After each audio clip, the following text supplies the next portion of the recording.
ওগো আল্লাহ, ওগো মালিক, তুমি ছাড়া তো আমাদের আর কেউ নাই, তুমি ছাড়া তো আমার আর কেউ নাই। আল্লাহ গো, তুমি যদি মাফ না করো কে আমাকে মাফ করবে? তুমি যদি মাফ না করো কে আমাকে মাফ করবে? তুমি যদি আমাকে মাফ করো তাহলে তোমার কোনো দিকে কমবে না, তুমি যদি আমাকে মাফ না করো তোমার কোনো দিকে বাড়বে না।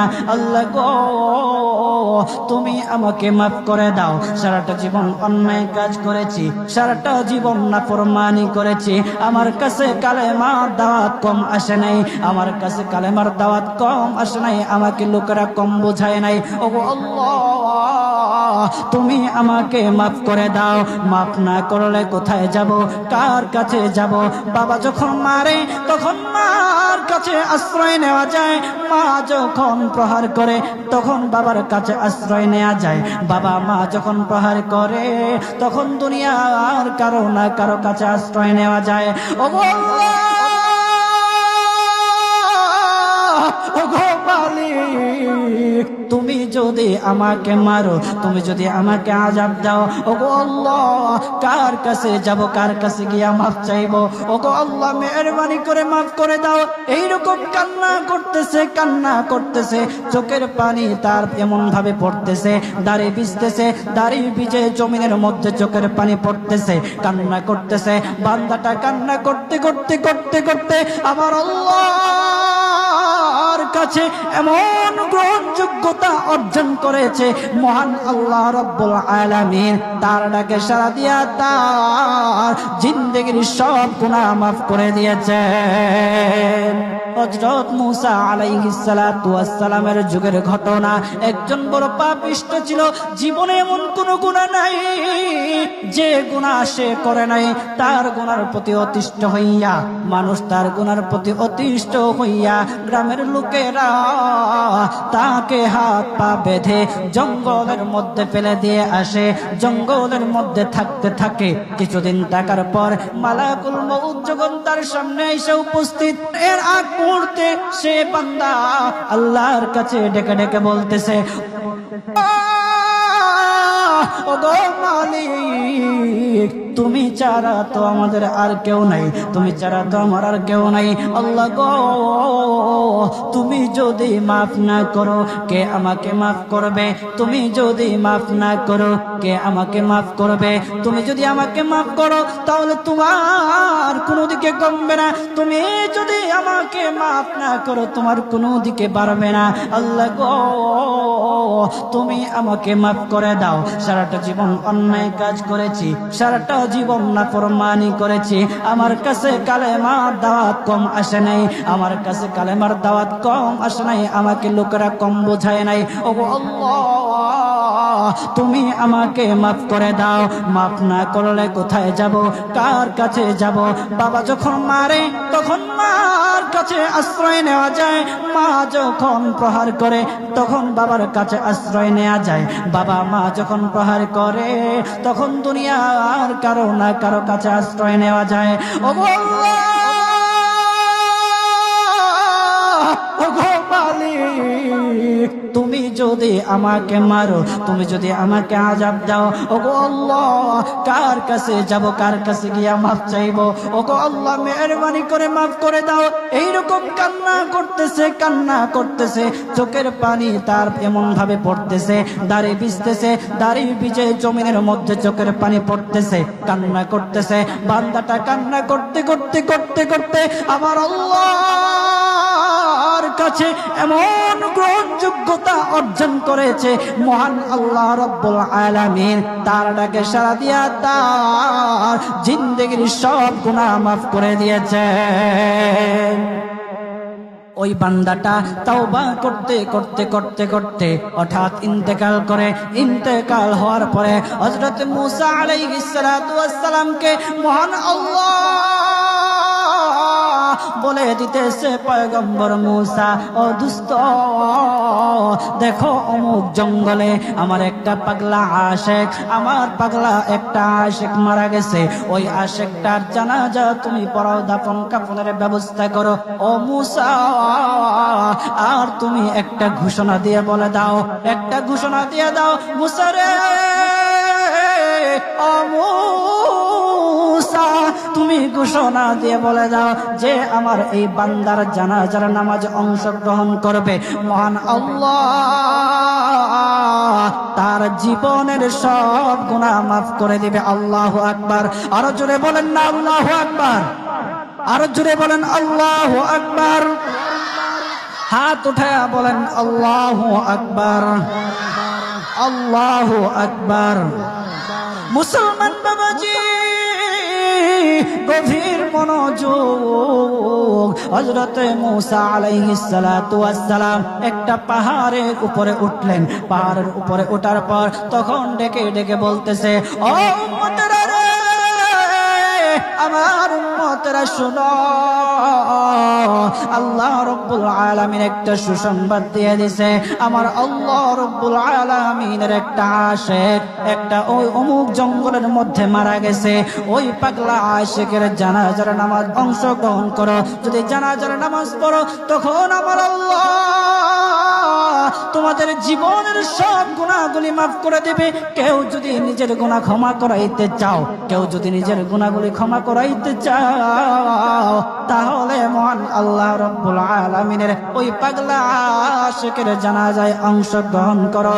তখন লোকেরা দলে দলে জানাজায় অংশগ্রহণ করার জন্য দলে দলে গেল, জানাজার নামাজ আদায় করলো। আদায় করার পর পয়গম্বর মূসা আলাইহিস সালাতু ওয়াস সালামকে বলতেছে, ওগো আল্লাহর পয়গম্বর,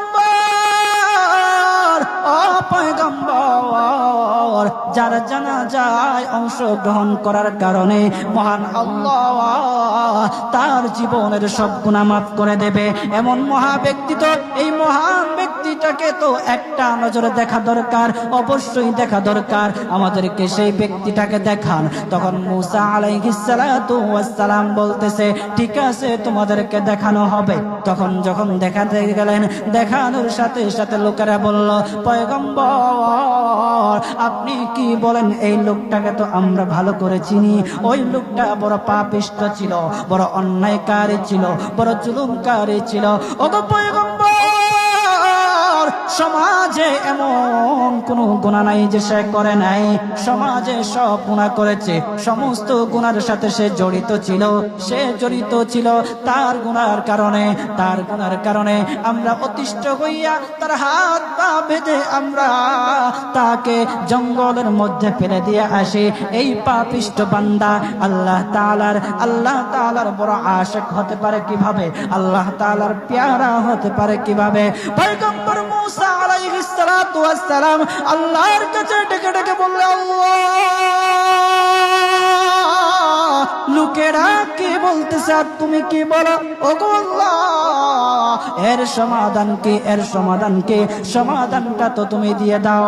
আল্লাহ রাব্বুল আলামিন পয়গম্বর মূসা আলাইহিস সালাতু ওয়াস সালামকে সমাধান দিয়েছে। বলতেছে, ও মূসা, দুষ্ট রে, ও দুষ্ট, তারা যা কথা বলেছে, লোকেরা যে কথা বলেছে সত্য বলেছে। আমি আল্লাহ যা বলেছি তাও সত্য বলেছে। ও পয়গম্বর মূসা, তারা যা বলেছে সত্য বলেছে।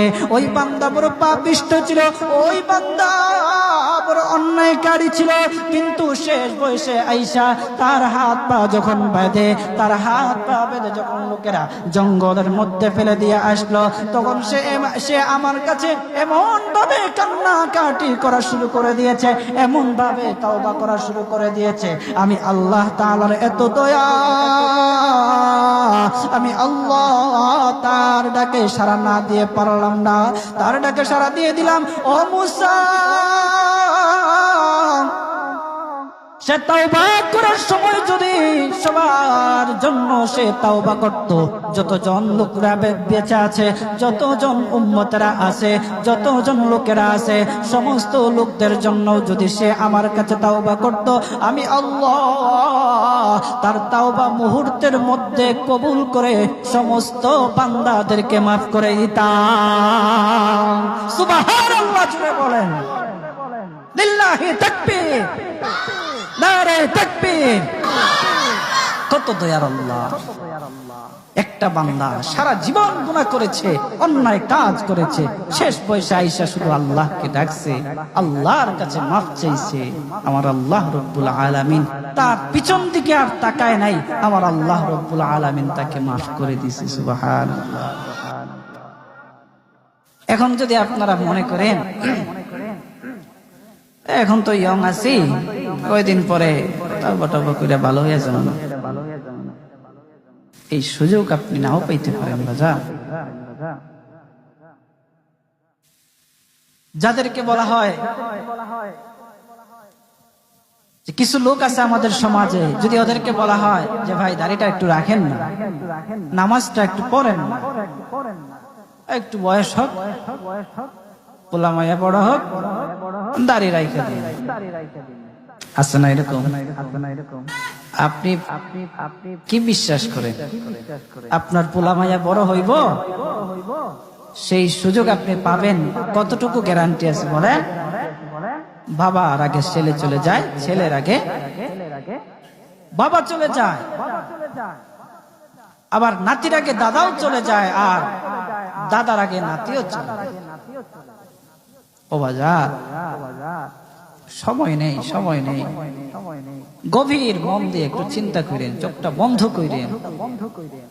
মাঝে মধ্যে আমার এমন উপলব্ধি হয়, চোখটা যখন বন্ধ করে দেই, বন্ধ করে দিয়ে যখন চিন্তায় লাগে, তখন মনে মনে ভাবি, হায় রে, এত কিছু কার জন্য করতেছি? এই মুহূর্তে যদি মালাকুল মউত আমার সামনে আইসা যায়, আমাকে নিয়ে যায়, আমি তো সাদা কাফনের প্যাকেট পেয়ে যাব। এই সম্পদ নেয়ার জন্য, আমার জিনিসপত্র নেয়ার জন্য আমার আত্মীয় স্বজনরা খাড়াখাড়ি, আমি কার জন্য কি করতেছি? অন্তরটা তখন ফেটে যাওয়ার মতো। আমরা কি করতেছি? কার জন্য করতেছি?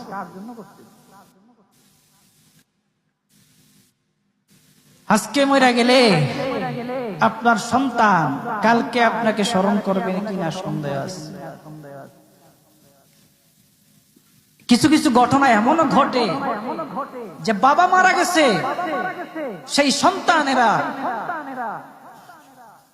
সম্পত্তি বন্টন করার জন্য বাবার লাশটা পর্যন্ত দাফন করতে দেয় না। আমাদের সমাজে এগুলা দেখা যায় না? আপনি কার জন্য কি করতেছেন? কার জন্য করতেছেন? কি করিলাম দুনিয়াতে আসিয়া,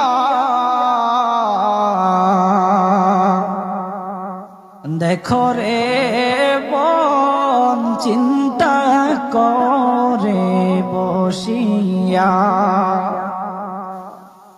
বসে বসে চিন্তা করে কি করলাম দুনিয়া, কি করলাম? ও বাজান, এই জন্য আল্লাহ রাব্বুল আলামিনের কাছে মাফ চান, তাওবা করেন। আল্লাহ রাব্বুল আলামিন আপনার ডাকে সাড়া দিবে, আপনার তাওবা আল্লাহ রাব্বুল আলামিন কবুল করবে। বান্দা যত গুনাহ করুক না কেন, সব সময় আল্লাহ তাআলার রহমত তার পাশে আছে। এই জন্য বাজান, আমরা যারা আছি, আমরা আল্লাহর কাছে তাওবা করব তো ইনশাআল্লাহ। কথা বলেন না ইনশাআল্লাহ? বলেন, কিপটামি করেন কি লেগে? জোরে বলেন।